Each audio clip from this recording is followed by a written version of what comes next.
Very well, Anakin, your training begins tomorrow, said Valkorion. Now you should probably get some rest. Anakin nodded as Valkorion disappeared. Anakin made his way to the bedroom, eagerly anticipating the next days of training. He undressed and got into bed, dreaming of all the challenges that he would face in the coming days. The first ray of light shone through the window, and Anakin awoke, refreshed from a full night's sleep. He quickly ran through his morning activities, deciding to start his day with a warm breakfast with Shmai and Analia. After exchanging pleasantries over coffee and eggs, Shmai left for Watto's shop, while Analia decided to go outside and play with Kickster. Anakin gathered his belongings and lightsaber before taking one last deep breath. Suddenly, he heard Valkorion's voice speaking to him. The first step of your training, you must find those people who stole my lightsaber and kill them all. Anakin went out of his house, determined to fulfill his mission. Anakin knew he had to act fast if he were to find anything that would lead him to the group of men he was searching for. He quickly decided to begin his search by returning back to the abandoned building they were in before, as it seemed the most likely place they would have left something behind. When Anakin arrived, there wasn't anyone around. Nevertheless, he searched every single corner of the building, trying his hardest to find a hint of any kind. Just when despair began to creep into his mind, Anakin stumbled upon an old datapad that said the group had arranged a meeting at Mos Eisley spaceport. It seemed like his luck had finally turned around. Anakin wasted no time and rushed towards the spaceport. He cautiously entered and started looking around for the room where the meeting was taking place. Asking questions didn't seem too productive until he approached one of the receptionists. With hesitation, Anakin asked if she had seen any group of men who looked about 40 years old booking a meeting room. The woman probably thought him no older than 5 with all these questions, but without skipping a beat, she kindly pointed him towards Docking Bay 5, as that's where they'd be having their conversation.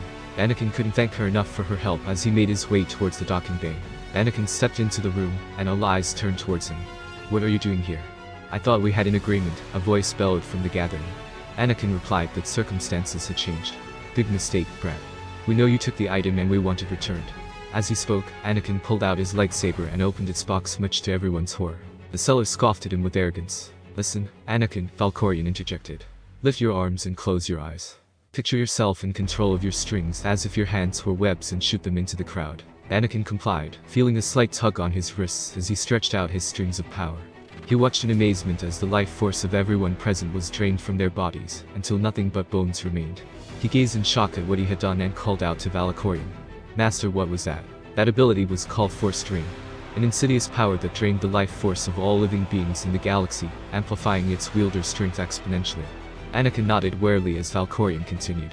Now I want you to meet someone, he said. One of my servants who has been held in carbonite for these many years until my successor could be awakened. The carbonite was released only yesterday, and now his presence is known to me. Before Anakin had time to inquire further, the gruff voice emerged from outside the spaceport. He looked out the window and saw a red-skinned man approaching him. Are you the one? The man asked. Yeah, I am, Anakin replied. The man introduced himself as Servant 1, a part of the hand of the Emperor Valkorion.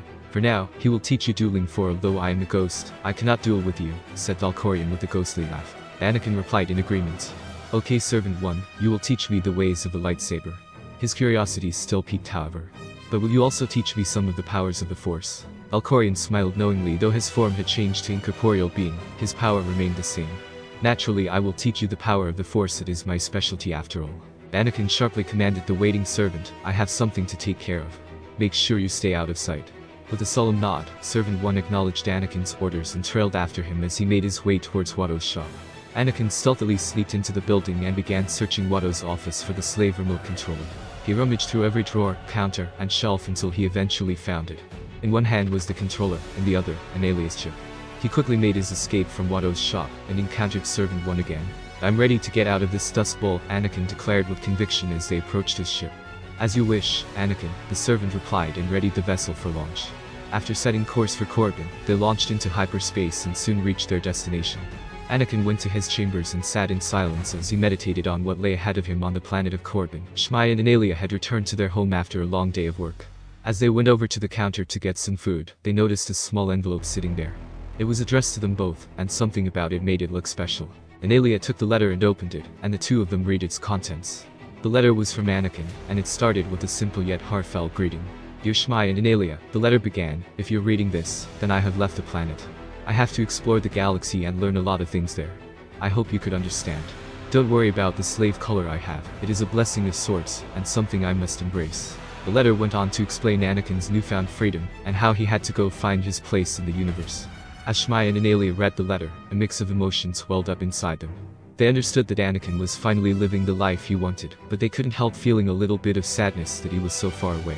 But, even though Anakin was gone, they still had each other, and could still rely on each other for support.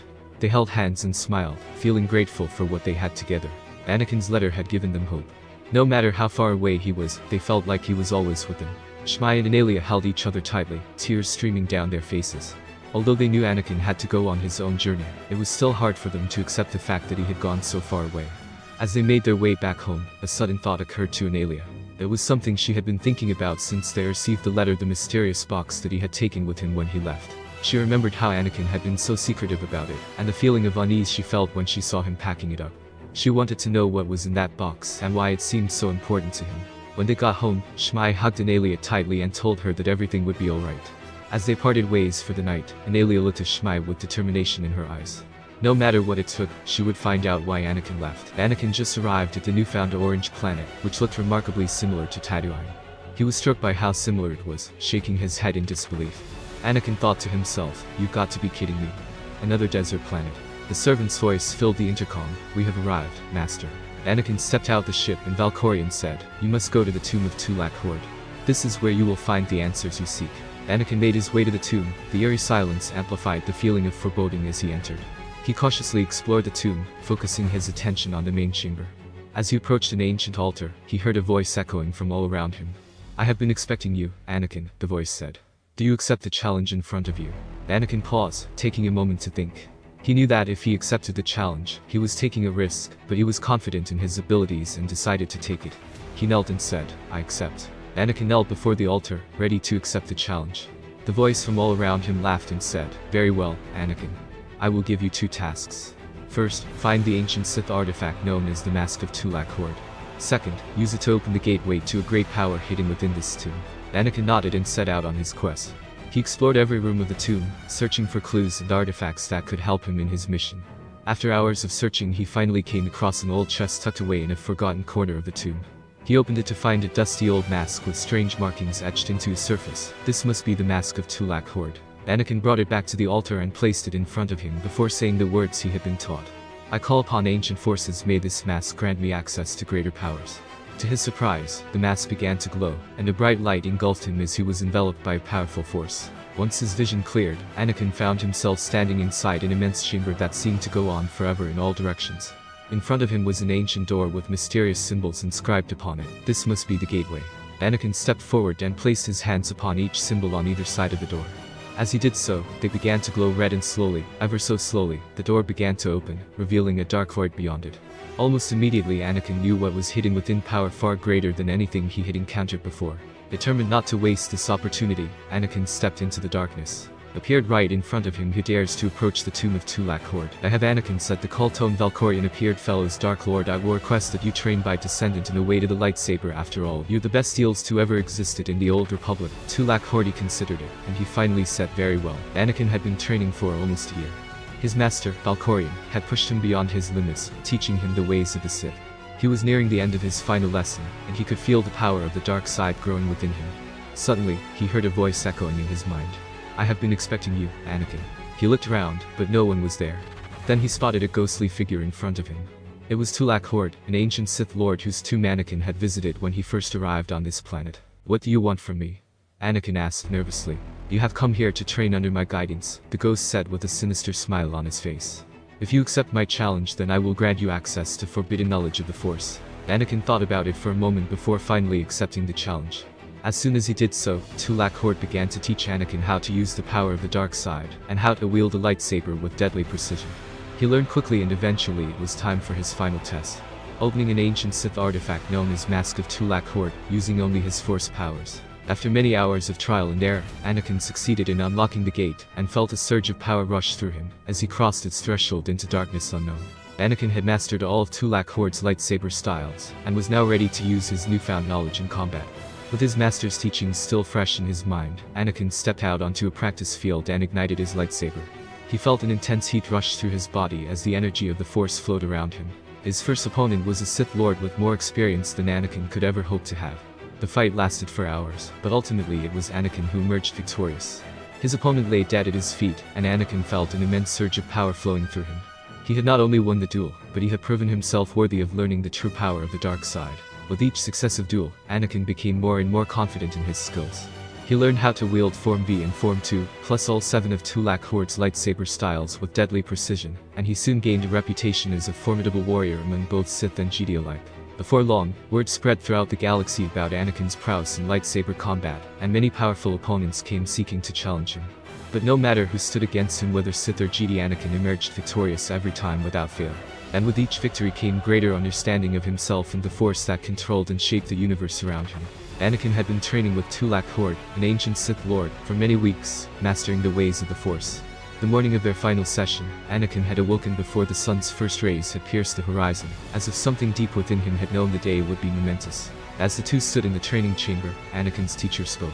"Your training here is finished. I have taught you everything I know." Anakin nodded solemnly, grateful for his mentor's wisdom. "Thank you, Master," he replied. "It's been an honor training with you."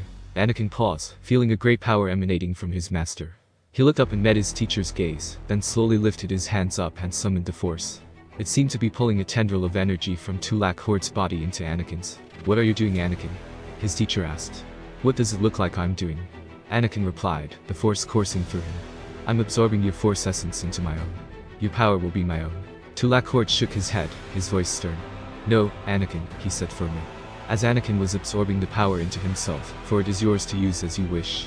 With every Sith Valkorian passing second, he could feel the overwhelming power of the Force coursing through his veins, an energy he had never felt before. His eyes began to blaze with a vibrant red hue, as he realized what was happening. He was becoming stronger and more powerful than ever before. The old Sith Lord looked on in awe as Anakin discovered his newfound power and ability. Valkorian stepped forward and declared, "Well done, my descendant. With this newfound power, you possess enough strength to take back your rightful throne at Zakul."